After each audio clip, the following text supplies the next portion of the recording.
Welcome back to Car-Pinionated, our weekly show on cars, the car industry, and driving in general. I'm Doug Stewart, and this is my friend Glenn Packman. And we like cars, right, Glenn? We do. We so do. Mhm. Um, so, Glenn, one of the things that's come about in the past couple of days is this idea, and frankly, it's not a new idea. Ford wants to make a four-door Mustang. They're promising sort of to dealers that it's going to be under $40,000. It's going to be really fast, and it remains to be seen whether that's on the current platform or an updated platform. If I remember correctly, this is the only vehicle on that specific platform that they sell. What are you thinking about a four-door Mustang? Um, well, because I'm always the first one to just jump to the styling first because that's just my favorite part of all of this. But it sure is a pretty car. I mean, the first thing I noticed was that it's really sharp. It reminds me a little bit of the four-door sedan Maserati, Yeah, um, a yeah, little bit shape-wise. yeah. Um, And what we're seeing is kind of people making mock-ups of it based on right, all the descriptions. right. The Maserati, I think, is certainly one of them. The Panamera is one of Yep, them. for sure. But if that's what they're going for, I think you're Yeah, right. yeah. The article that I read was Ford is going to get people back into sedans with this car. And I'm like, well, that's a little aggressive, Yeah. but it may find a market. Um, I think especially where a Mustang is concerned, I don't think in today's day and age people are going to go, oh, it needs to be a two door because two doors are just really inconvenient. Yeah. They truly are. Yeah. They have huge doors. They're hard to open in parking lots. You need to park, without anybody in the space next door to really swing the door open and get in and out. Yes. Also, maybe not so low slung to the ground, so something a little bit more practical, Hmm. but still sporty and still has that performing thing. So I'm going to reserve judgment to say that I want to see how the car looks in the end and tests out and see kind of what the automotive community reaction is. Not that they haven't created cars that critics have just swooned over that nobody's bought, you know.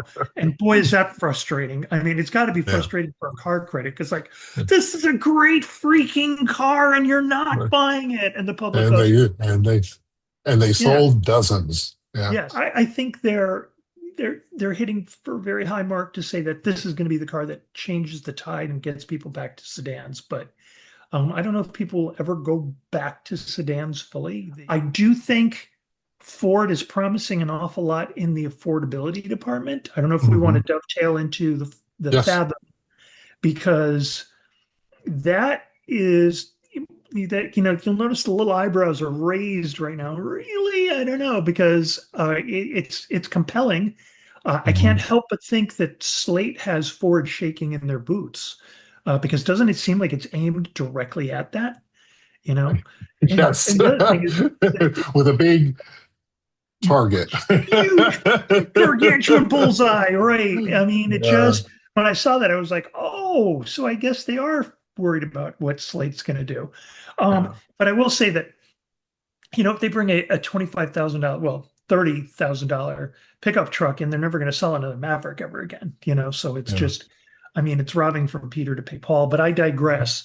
They're promising an awful lot in the affordability department, and if they can't hit it, I'm not going to bash them for it because it's hard to make anything affordable nowadays, uh, not just Yeah. cars. And one of the things that they're talking about is the reason they didn't have sedans prior to this was that they couldn't make money on them. There's got to be something. I mean, I give them. I, I I I feel like Ford is putting their money where their mouth is, right? I Yeah, think if they're saying this pickup truck is going to come in under $30,000 as the base price, and that's what they're talking about.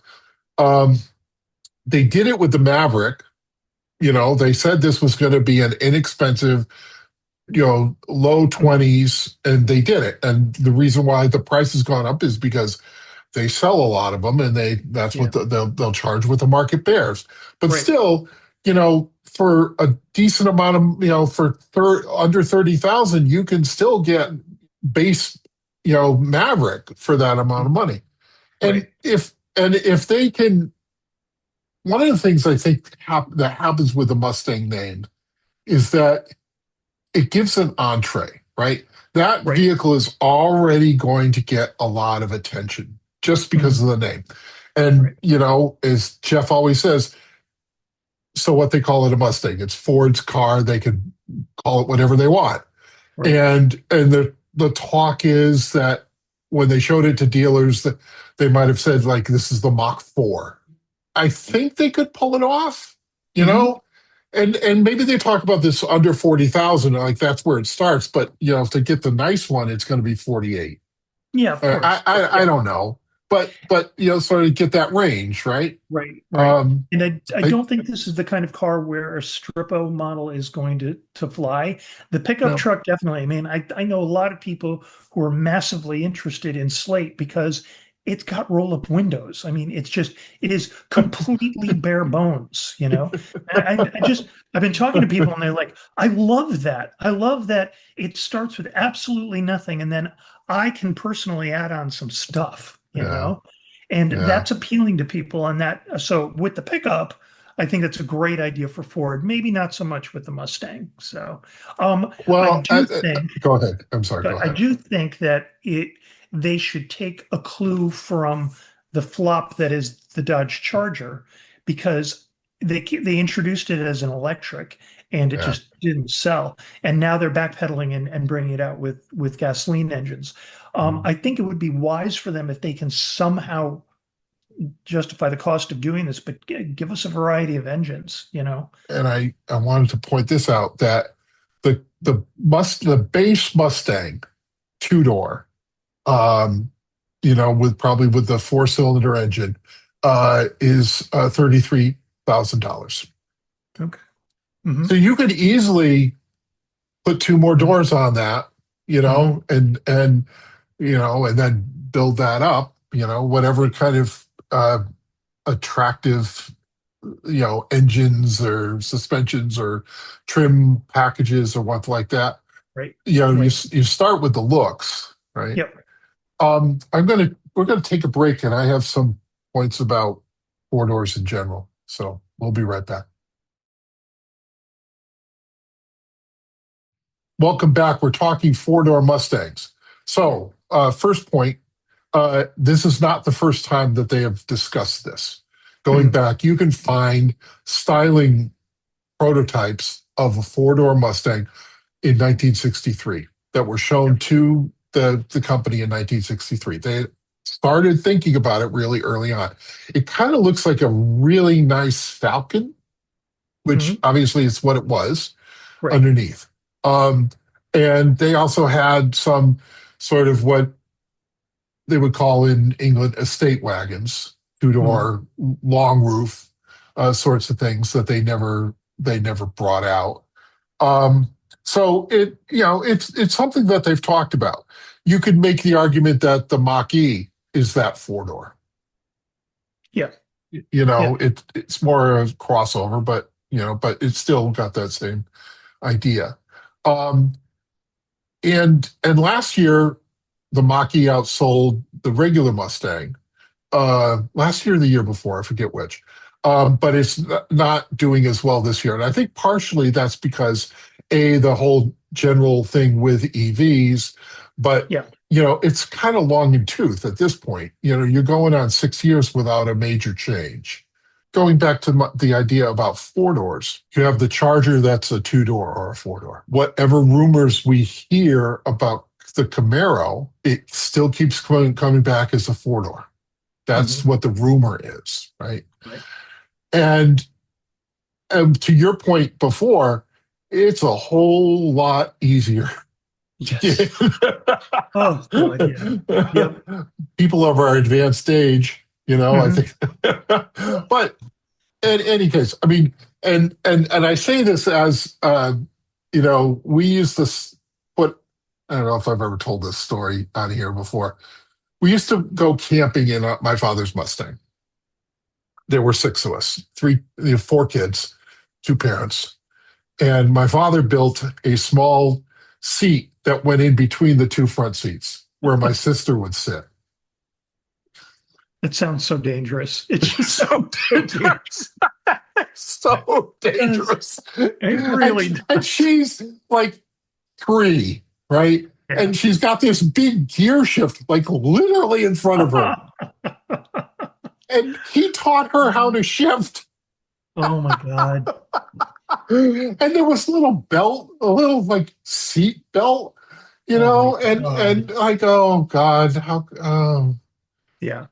and okay, you knew my dad.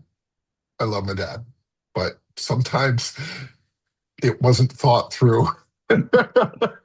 That's hysterical. I don't know. I have not done a deep dive into the marketing, but I think that I think that there are people who maybe don't need the utility of an SUV or CUV, but still like the convenience of having the doors, right? Right. And Right. and it's one of those amazing things about the car industry is that when you look back into the mid 80s and the Oldsmobile Cutlass Supreme was one of the top selling cars. Mhm. Like look at all those GM Cutlass Supreme, Monte Carlo, Grand Prix, Regal, right? All those were just big two-door cars, right? And they Mhm. sold four-door versions of them, but the model that sold at the top was the two-door, and those cars just don't exist any longer. I would do such a marketing study on this car and just Oh, see where it's going to sell, yeah, and I'm certain that they have because Ford, one of the things Ford does really well is they know how to market their cars. Yeah. Yep. Yep. They Mustang 2, boredom zero. Do you remember that? Drive the Mustang 2, boredom zero. That was their big theme. Yeah, Mustang 2 was kind of boring. yeah, Yeah. But it was a good ad. yeah, Yeah. yeah. Anywho. So here's the point that I thought of while you were talking. Okay, we have the Slate, Mhm. and God love them. Mhm. First, to your point about people wanting roll-up windows, are people who never had roll-up windows. Be Right. real honest.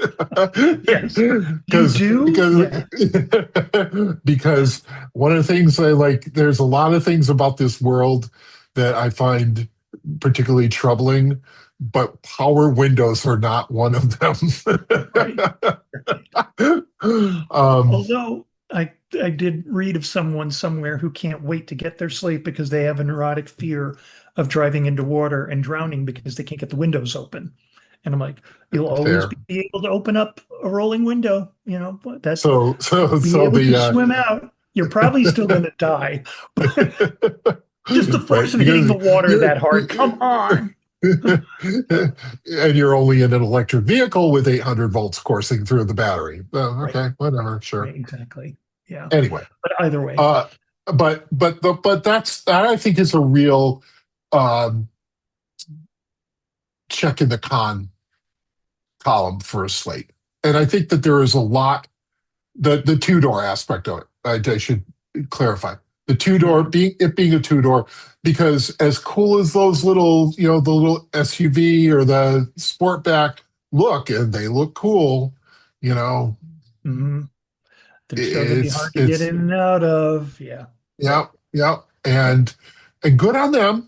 Uh-huh. I wish them success, Right. but that's where the Fathom gets A leg up something for sure. a leg For up sure. for sure because the Fathom becomes the EV.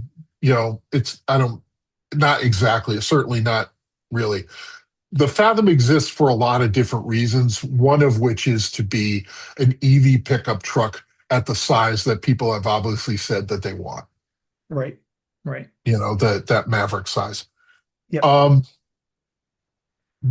so and I've asked this of a couple other people. Uh, given it's 2 years from now, and you have the choice, Glenn Packman, Mhm, of going down and buying a Slate, mhm, a Fathom, mhm, or a Maverick hybrid. mhm. Which do you buy? Uh, this is me though, and Okay, when anyone watches this knows that I'm a weirdo. So Slate is very, lovable very, weirdo. very, very much a lovable, but yeah, but still weird. Um, Slate is very, very much on the radar. Here's why it works for me. Okay. Um, uh, a little background here. Bill, my husband, and I are going to be retiring in a short period of time, the next 2 years ish, maybe. And we're looking at relocating to Delaware. Why I'm bringing this up? Because Delaware excises incredible fees on the cars that you bring in, Mhm. especially if they're nice and new. Everybody moving to Delaware says, hold off on buying any sort of new car until you get to Delaware, and you're going to save yourself tons of money. And right now, that's great because neither of our cars is of age, and so by the time we're ready to move down there, that's when we'll be ready to sell. So we're looking at two new cars when we get into the new place in a new state and a new life and all of that. So, and the two cars that we will need at that time will be one that's great for long hauls and hauling people, comfortable back seat, something a little plush and a little bit, you know, a little bit on the luxurious side, maybe we'll see. Mhm. Um, and the other one, since we're probably getting to the point where we're barely going to need two cars, the best thing for us would be something extremely utilitarian and therefore inexpensive. I like the size of the Slate, believe it or not. I like the Mhm. fact that it's about the size of a Corolla with the bed. That works for me because I'm talking about getting plants at Home Depot, you know. Mhm. Um, the other thing that I absolutely am enamored with the Slate is Slate has the best frunk on the planet. They put a drain plug in their Yeah. frunk. Well, So you most can, most places do. Most do cars that they? have it. Yeah. It would just, and the shape of this thing looks like a cooler to begin with. Hmm. So, but it's a Hmm. great idea because, as a former owner of a pickup truck, one of my biggest gripes was you can't put anything in the bed without it sliding around. So you And go to the since grocery store, you know, yeah, since you and I own the same pickup truck, right, I've always said it was fine, but you could carry people or things, right, and you had to make a choice. right, exactly, exactly. So this kind of splits the difference.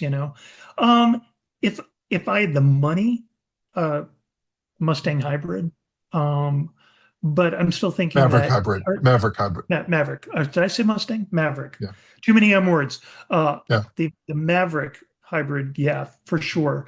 But I'm also looking for something that's just kind of small and bare bones-ish. And yeah, I'm gonna get a few of the options just because I want it to look a little fun. Yeah. And Yeah. the blank slate is really blank. I Hmm. need better wheels than what they offer. I'm sorry, I'm just vain. But Hmm. Well, so I think that's you're why right. the slate works for me. If it doesn't work for other people in the same vein, I totally understand. But I think you're absolutely right with the utility of having that back seat. It's just that we're not going to be using that kind of car for its Hmm. backseat capability. And a lot of people are like, "Oh my God, it doesn't have great range." At least they boosted it up from 150 to 200 on the base engine. It's over 200, I feel. I could be Yeah, wrong, but I think that's perfectly adequate sure, for sure. as long as you're not, commuting long distances. I think Right, it's right. perfectly And not planning on adequate. doing a lot of trips. So, you Right. know, Or and even it's if you go on a trip, this is what I've talked about with my brother. It's like it takes a different sort of mindset where you mhm, just don't have this oh, there'll be gas stations, right? You right. just have to figure it out. You have to plan it a little bit. The other people that I know who have EVs and have done that. Just it's more about planning than anything else. Yeah, for Yeah. sure. For sure. Yeah. And I mean, there's a lot of things that if this was like a regular car to be driven every day, I would have issues with. It's a rear wheel drive pickup truck, meaning it is not going to handle well in rain and snow. It Mhm. is not. Okay. People, be warned, when there's no weight back there, you get some very squirrely. Doug is shaking his head because he knows what I'm talking about. Some very squirrely dynamics when you drive. Yeah, yeah, It'll fishtail if you just ask it nicely to fishtail. It will. Um, yeah. so, but to that end, this is really truly a second car for us, and it fills the void precisely for us. So, if it There's was the something that I was going to drive every day, I think an all-wheel drive. It literally, yeah. if we were looking at driving this in bad weather, it would have to be all-wheel drive for a pickup truck. Mhm. It would have to. Just hands down, no questions asked. But it won't be, you know. Right. The other car will definitely have all-wheel drive. Yeah. So, yeah. There's the tried and true Bud Stewart method of, of putting two big concrete blocks in the back. Every November, the blocks would come out of the garage and go in Mhm. the truck. And I I I had those blocks for a long time. They ended up at my house, and I think I might have left them when I moved. I but that's because to refresh anyone's memory, my father had a Ranger, two-wheel drive Ranger, and then he had a Dakota, which he loved. He loved that Dakota, and they were fine vehicles, but exactly what your point is. Like they Yeah, were, and the concrete blocks weighted down the back, and it sure, was it was all fine. sure, Um, I absolutely. I want I wanted to get to one other thing that Ford uh, has apparently talked to dealers about is they are proposing a small boxy SUV. Yes, Somebody yes. described it as like the first gen Escape Hmm. for $25,000, which, Hmm. that sounds great. But then when I stopped and thought about it, like, that's what the Trax is, right? Hmm. That Right. is exactly that brief, is what the Trax goes for, and the Trailblazer and stuff. And like, that's a place in their product lineup that I think they're really missing something, Sure, right? Because sure, they don't make absolutely. the Escape anymore. The Bronco Sport is more expensive, sells a lot, but Hmm. and get that find that Trax market because I kind of think that Stellantis is also looking at that smart, tiny little SUV sort of thing. With the Um, airflow, I mean, that's I that's don't think it's the airflow. I'd have to look back at their product matrix that they talked about when they right. when they brought out stuff. But I really, because I feel like there's something in Europe that they are going to repurpose. Yeah, yeah. I That will would I be will find it. that would be a I will great idea. find I it. can't help but wonder if we're heading back towards smaller cars to some extent, because it goes in peaks and valleys. If you look around, Sure, sure. around the year 2000, suddenly everyone had to drive something the size of a small building, and then that went away as soon as we had our first big gas crunch. Hmm. Which I think was Hmm. 2005, if memory serves. Suddenly, Yeah, right around Katrina. yeah, yes, yes, exactly. So and that was one of my least favorite times for cars because it was all about, okay, so how big is the car? And it's like, Yeah. I knew somebody that had bought a Ford Expedition just because he wanted it to be big and impressive that way. And I was driving the pickup truck at that point in time, and he totally mocked me for my little pickup truck. And I'm like, yeah, but I don't have to take a second job to afford the gasoline on this thing. Okay. Yeah. Yeah. So, and he was like, yeah, but gas is cheap. Yeah. Now, That's a movable target. yeah, never say that because who knows, right? Either So wins true. or war will change that. Mm, Yeah. I Yeah. just don't know. And Gas and is one last thing because we're gonna bring this to. Um, I like the name Fathom. I yeah, really yeah, do. yeah. I think it's easy to pronounce. I think it says something, indefinable. There were people who wanted to be called the Ranchero, and I thought, no, don't ever call it the Ranchero, because No. like people our age remember what the Ranchero was, and Yeah. Yeah. Yeah. I Yeah. don't It was think a there's this Torino wellspring of sedan. love, right? Yeah, I think they got away with it with the Maverick because the Maverick always had sort of that Western sort of pretension. I mean, the original Yeah. Maverick had the bullhorns on it, I think, I'm the also logo. I'm also thinking that the revival of the Maverick film doesn't hurt that car at all, because Top Gun Maverick was a Hmm. huge film that everyone really liked, and it doesn't have that Western appeal. It's all about flying fast, Hmm. Hmm. being daring, and all these good messages that that go along with that. So lucky Hmm. on Ford's behalf, but yeah. So yeah, Maverick is a little Western, but not too. And I think that's the idea behind any of those themes. You don't want to, uh, Yeah, you don't want to do anything too isolated, regionally speaking in a yeah, name, you yeah. know? Well, I mean, it goes along at the time. The Mustang, the Bronco, the Maverick, Yeah, the yeah, Pinto, they all had this sort of like yeah. horse farm Western Yep. deal. But yeah, whatever. All right, we're going to bring this to a close. Uh, Tray tables in the upright position. And remember that you can watch old episodes of Car-Pinionated Mhm. on our YouTube page, Fox 61 News, I believe. It's Fox 61 News. And look for the Car-Pinionated um, playlist. All right. And one pitch, because last week's show we had questions and answers from people. If you have a question for us here at Car-Pinionated, you can drop me a line. My email is at the end of the show. And we'd love to gather some more of those and answer those questions. So we will see you next time.